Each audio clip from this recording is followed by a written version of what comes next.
Seni Melobi, saya pernah dipertemukan dengan kenalan baru. Waktu itu saya perlu izin dan agreement dari sebuah perusahaan BUMN. Di hadapan saya duduk seorang perempuan muda yang menjabat sebagai posisi manajemen media di perusahaan tersebut. Dia didampingi koleganya. Dari awal dia mengenalkan namanya. Lidahnya sudah memberikan nada bahwa dia berbahasa Inggris lancar karena logatnya agak kebarat-baratan, hampir seperti Cinta Laura, tidak berlebihan, santun, dan pemilihan kata-katanya menunjukkan bahwa ya memang dia aslinya begitu. Setelah diskusi ringan, saya baru tahu bahwa 10 tahun awal hidupnya memang di Eropa, mengikuti pekerjaan orang tuanya, di usianya yang 25 tahunan. Lidahnya belum terbiasa juga dengan bahasa Indonesia, mungkin dia kurang banyak makan santan dan cabai kali ya, jadi belum berasa orang Melayu, tapi dia juga beda dengan kebanyakan anak-anak kaum borjuis yang sudah mulai berbahasa Inggris sejak usia balita, SD, SMP, yang setiap hari berbahasa Inggris padahal bahasa ibunya bahasa Indonesia. Agak lucu sih. Ketika kita tahu kedua orang tuanya orang Melayu, tapi begitu anaknya sekolah mereka berinteraksi di tengah lingkungan yang berbahasa Inggris. Perempuan di depan saya ini bisa berbahasa Inggris, tetapi agak janggal kalau bicara dengan sesama orang Indonesia berbahasa Inggris. Kosakata bahasanya hanya bahasa pergaulan, yang terdengar keren bagi beberapa orang.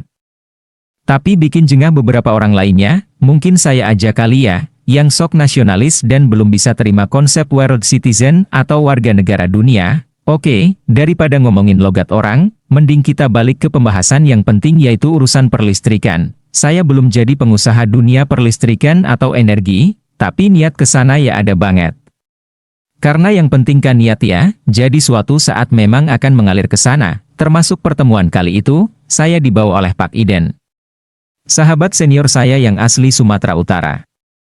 Itu pasti bisa terlihat dari marga yang menempel sebagai nama belakangnya. Pertemuan itu membahas PPA, Purchase Power Agreement, dan keperluan itulah yang mempertemukan saya dengan perempuan muda yang cantik dan sering menggunakan istilah Inggris ini. Halo Pak, saya Nirwana, nice to meet you. Dia tampak ragu sebentar, Pak Mardi Gwowiek, sapanya. Mungkin takut dia salah sebut nama saya, ya benar.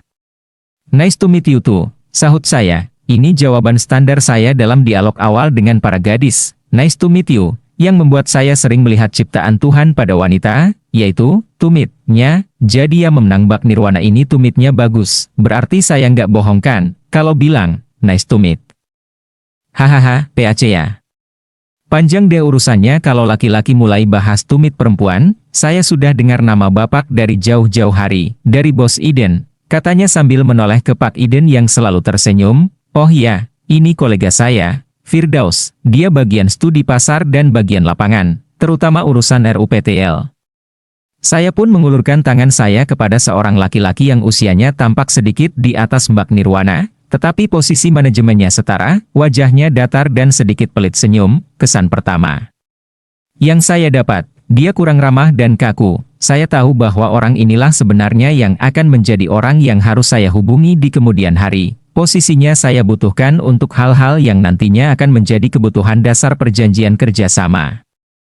Kebiasaan saya pada membangun personal attachment atau kedekatan pribadi memang harus dibangun sejak awal pertemuan, tapi terlepas dari apple polishing atau menjilat. Dua hal yang terpenting. Pertama, menentukan feeling, siapa yang informal leader pada pertemuan itu harus terbaca dari awal. Kedua, membangun kenyamanan orang tersebut tanpa terlihat kita butuh. Nah, urusan lengkapnya para playboy ngerti deh, mirip-mirip dunia loverboy kalau menentukan gebetan dan melaksanakan pendekatan. Rumusnya, jangan terlalu menyerang, juga jangan terlalu lebay, di bisnis juga begitu, persis. Silakan duduk, bapak-bapak, ujar Mbak Nirwana. Kami pun berbarengan merebahkan diri di kursi yang melingkari meja di kafe bilangan Senopati itu. Disinilah kebiasaan saya sekali lagi dimainkan. Saya biasanya membuka pertemuan dengan sesuatu yang santai. Dan kali itu lidah saya sudah siap bermanuver. Wah, hari ini saya dapat kehormatan besar nih. Benar-benar kesempatan langka bisa duduk dengan 3 orang luar biasa ini. Chance pertemuan ini bisa dibilang a million tuan. 1 dari sejuta kesempatan. Saya harus tepuk tangan panjang nih. Hahaha, kata saya tertawa sendiri, ditatap 3 orang yang keheranan. Mungkin di kepala mereka mikir, ini orang maksudnya apa ya? Lalu saya lanjut, loh, bayangkan saja posisi orang seperti saya. Siapapun itu yang bertemu Bapak Ibu bertiga pasti akan berkomentar sama. Saya dikelilingi Iden, Nirwana, dan Firdaus. Hanya beda terminologi saja tapi artinya sama. Apa nggak hebat saya bisa ada di sini? Orang lain mungkin harus tunggu akhir zaman dulu baru bisa ada di tengah-tengah surga. Sontak mereka baru paham maksud saya dan langsung meledak tertawa. Saya sih senyum-senyum saja. Dalam hati saya, kena deh semua, tinggal lanjut melobi nih. 2 hal terpenting dalam melobi. 1. Tentukan siapa yang jadi informal leader pada pertemuan itu. 2. Bangun kenyamanan orang tersebut tanpa terlihat kita butuh.